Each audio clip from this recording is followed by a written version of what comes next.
प्यारे बच्चों, जय हिंद। मैं एक बार पुनः इस सीबीएसई हिंदी बी की कविता मनुष्यता का तृतीय भाग लेकर के आपके सामने पुनः उपस्थित हूँ। तो आइए चलते हैं सीधे सीधे पंक्ति की ओर। ध्यान देंगे। रहो न भूल के कभी मदांध तुच्छ वित्त में, सनाथ जान आपको करो न गर्व चित्त में। अनाथ कौन है यहाँ त्रिलोकीनाथ साथ हैं, दयालु दीन बंधु के बड़े विशाल हाथ हैं। अतीव भाग्यहीन है अधीर भाव जो करे, आहा वही मनुष्य है मनुष्य के लिए मरे। देखिए, यहाँ पर उन्होंने कहा मानव समाज को संबोधित करते हुए यहाँ पर कवि क्या कहना चाहता है। कवि मानव को समझाना चाहता है कि जो मनुष्य थोड़ा सा धन प्राप्त करके, वित्त प्राप्त करके, माल खजाना प्राप्त करके अपने आप को गुरूर में, घमंड में बिल्कुल से अंधा हो जाता है, ऐसे मनुष्य को वह क्या संबोधित करते हुए कहते हैं कि यह मानव सुन, रहो न भूल के कभी मदांध तुच्छ वित्त में। तुच्छ वित्त अर्थात वित्त माने धन और तुच्छ माने नथिंग, जो कुछ नहीं है। ऐसे तुच्छ वित्त में अर्थात जब तुमको धन प्राप्त हो जाए, ऐसे तुच्छ वित्त के प्राप्त हो जाने से तुम भूल करके भी कभी मदांध मत होना, अर्थात भूल के कभी मद में अंधा मत होना, घमंड में अंधा मत होना। अपने आप को कभी पूंजीवान, शक्तिवान, धनवान समझ करके कभी घमंड मत करना, क्योंकि ध्यान देना, सनाथ जान आपको करो न गर्व चित्त में। आपके पास माल खजाना आ गया, आपके पास धन आ गया, रुपया पैसा आ गया, आपको आभास होने लगा कि परमात्मा तो हमारे साथ है, ईश्वर की कृपा हमारे साथ है, तो ध्यान देना, इस बात का गर्व यानी घमंड कभी मन में मत करना, क्योंकि यहाँ पर कोई भी व्यक्ति अनाथ नहीं है। देखिए अगली पंक्ति में कवि ने कितना सुंदर भाव दिया कि अनाथ कौन है यहाँ त्रिलोकीनाथ साथ है। ध्यान देना, यहाँ अनाथ कोई नहीं है, सबके साथ परमात्मा है, सबके साथ त्रिलोकीनाथ है। और मैंने तो एक छोटी सी भजन की पंक्ति सुनी थी, जरा ध्यान देंगे कि जिनके नाथ भोलेनाथ वो अनाथ कैसे होई। अर्थात जिनके नाथ भोलेनाथ, जिनके नाथ त्रिलोकीनाथ, वो अनाथ कैसे हो सकता है। तो कभी भी धनवान अपने आप को समझ करके, शक्तिवान समझ करके, ईश्वर की असीम अनुकंपा का आभास करके कभी घमंड में अंधा मत होना। यहाँ अनाथ कोई नहीं है, उस परमात्मा का साथ सबके साथ है। क्योंकि देखिए, परमात्मा का जो कृपा होती है, परमात्मा की जो दया होती है, उनकी जो कृपा होती है, कैसे है, क्योंकि दयालु दीन बंधु के बड़े विशाल हाथ हैं। उस परमात्मा के जो हाथ है ना, वो बहुत बड़े हैं। कहीं भी आप रहिए, किसी भी संकट मुसीबत में आप रहिए, लेकिन आप जब उस परमात्मा को याद करते हैं तो उसके अदृश्य वो लंबे लंबे हाथ आपको बड़े बड़ी घटनाओं से आपको बचा लेते हैं। तो कवि यहाँ यही कहना चाहता है कि यहाँ अनाथ कोई नहीं है, सबके साथ वह त्रिलोकीनाथ है। और उस दीन बंधु के, दीनों पर दया करने वाले उस परमात्मा के हाथ इतने विशाल होते हैं कि वो तुम्हारे दिखाई नहीं देते, लेकिन फिर भी इसके बावजूद भी वह तुम्हें बड़ी बड़ी घटनाओं से बचा लेते हैं। लेकिन ऐसे सब कुछ होते हुए भी, इसका सब कुछ ऐसे होते हुए भी क्या होता है? अतीव भाग्यहीन है अधीर भाव जो करे। कहते हैं कि इतना सब कुछ होते हुए भी मनुष्य जब अत्यंत अधीर हो जाता है तो अपने आप को भाग्यहीन समझने लगता है। यानी भाग्यहीन मनुष्य अपने आप को कब समझता है? जब अधीर हो जाता है, अर्थात धैर्य खो जाता है, धैर्य नहीं रखता है, अपने मन में तसल्ली नहीं रखता है, असंतुष्ट हो जाता है।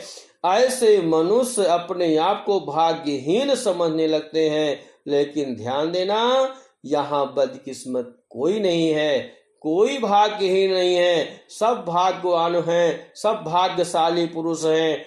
बस थोड़ी सी यदि आपको करना क्या है, थोड़ी सी उस परमात्मा की भक्ति करना है, थोड़ा उस परमात्मा को याद करना है। यदि उस परमात्मा को याद करते हुए सत्कर्मों पर चलोगे तो आप सबसे ज्यादा पुण्यवान हो, सबसे बड़े भाग्यशाली आप ही हो। और ऐसा मनुष्य ही मनुष्य कहलाने के अधिकारी होता है। तो आइए नकली पंक्ति पर हम ध्यान दें। अनंत अंतरिक्ष में अनंत देव हैं खड़े, समक्ष ही सबाहु जो बढ़ा रहे बड़े बड़े, परस्परावलंब से उठो तथा बढ़ो सभी, अभी अमर्त आंक में अपंक हो चढ़ो सभी। रहो नयों की एक से न काम और कासरे, वही मनुष्य है कि जो मनुष्य के लिए मरे। आइए इस पर जरा थोड़ा सा भाव पर ध्यान देते हैं। क्या कवि कहना चाहता है? कवि कहना चाहता है कि अनंत अंतरिक्ष में जो आपके ऊपर अनंत आकाश है जिसका कोई अंत नहीं है, ऐसे अनंत आकाश में अनंत देव खड़े हैं, अनंत देव खड़े हैं। वैसे कहते हैं कि हमारे यहाँ 33 करोड़ देवता है, लेकिन कवि ने उसका यहाँ पर नाम उल्लेख नहीं किया, उन्होंने अनंत कर दिया कि अनंत अंतरिक्ष में अनंत देव हैं खड़े। ऐसे अनंत अंतरिक्ष में अनंत देवता जहां खड़े हुए हैं, वो सारे देवता हर एक क्षण हर एक पल आपके सहयोग के लिए तैयार रहते हैं। सिर्फ आपका वह नेचर, वह चरित्र, वह स्वभाव, वह आत्मा बिल्कुल शुद्ध होना चाहिए, पवित्र होना चाहिए। देखिए वो कैसे खड़े हैं और किस लिए खड़े हैं। समक्ष ही सुबाहु जो बढ़ा रहे बड़े बड़े, यानी आपके सहयोग के लिए आपके सामने ही स्वबाहु अपनी भुजाओं को क्या कर रहे हैं? बढ़ा रहे हैं। कैसी भुजाएं? बड़े बड़े, अपने बड़े बड़े हाथों को, अपनी बड़ी बड़ी भुजाओं को आपके सहयोग के लिए अदृश्य रूप में आपके सामने बढ़ा रहे हैं कि ऐ मानव, यदि तू सत्कर्म पर चलेगा तो हम हर पल तेरे साथ है। इसलिए यहां पर कवि ने देखिए आगे क्या कहा है कि परस्परावलंब से उठो तथा बढ़ो सभी। परस्परावलंब, परस्पर माने आपस में, एक दूसरे के, अवलंब माने सहारा, यानी एक दूसरे के सहयोग से ही आपको क्या करना चाहिए, उठना चाहिए और आगे की ओर बढ़ना चाहिए। यानी मनुष्य में भाईचारे की भावना होना चाहिए, सहयोग की भावना होना चाहिए, एक दूसरे के सहयोग से एक दूसरे को उठाना चाहिए और उसे लक्षित मार्ग की ओर, उसे आगे की ओर बढ़ाने में उसका सहयोग करना चाहिए। इस तरह उन्होंने कहा क्या कि अभी अमृत अंक में अपंक हो चढ़ो सभी, रहो न भूल के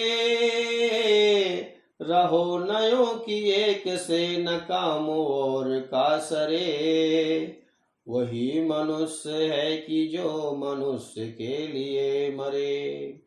कवि कहता है कि तुम इस प्रकार का निर्मल जीवन जियो, ऐ मानो आपको अपने जीवन में किसी भी प्रकार का कलंक नहीं लगाना है। मानवता का यह जीवन निष्कलंक होना चाहिए और जब तुम मानवता का यह निष्कलंक जीवन जियोगे तो तुम्हें क्या होगा, अपंक हो चढ़ो सभी, अर्थात उस परमात्मा के अंक में, अर्थात उस परमात्मा की गोद में, उस देवता की गोद में, जो देवता कैसा है, अमर है, उस देवता की गोद में अर्थात उस परमात्मा के पास आपको क्या मिलेगा, स्थान मिलेगा, निवास मिलेगा, अर्थात उस परम धाम में आपको सदा सदा के लिए स्थान मिल जाएगा और तुम मृत्यु और जन्म के इस बंधन से सदा सदा के लिए मुक्त हो जाओगे। लेकिन ध्यान देना, यहां पर उन्होंने बहुत बारीकी से एक संदेश प्रस्तुत किया है, क्या कि रहो नयो की एक से न काम और का सरे,